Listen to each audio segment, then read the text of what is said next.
যে নদীর পাড়ে অনেক রাজহাঁস, এগুলা এলাকারই লোকজনের নদীতে আরোহণের জন্য নদীতে দিয়ে গেছে। এগুলো আবার সন্ধ্যা হলে যার যার বাড়িতে চলে যাবে।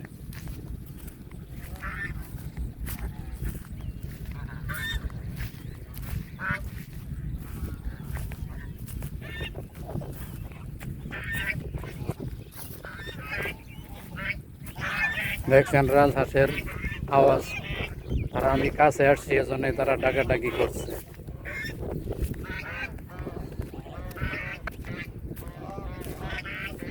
মেঘনা নদীর পূর্ব পার, এগুলা কিন্তু সম্পূর্ণ ক্ষেত এবং আবাদি জমি, চর বলে যেটা।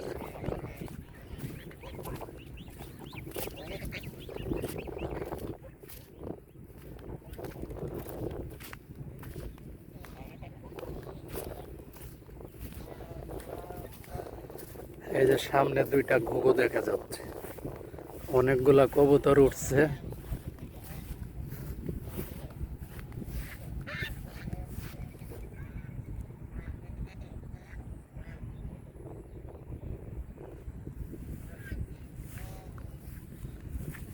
মানুষজন একদম কম,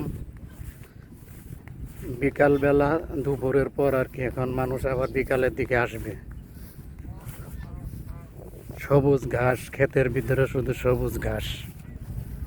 বর্ষাকালীন তো এখানে মানুষ কিছু কিছু ক্ষেতের ভিতরে ঘাস ওড়ানোর জন্য খেতে আসছেন।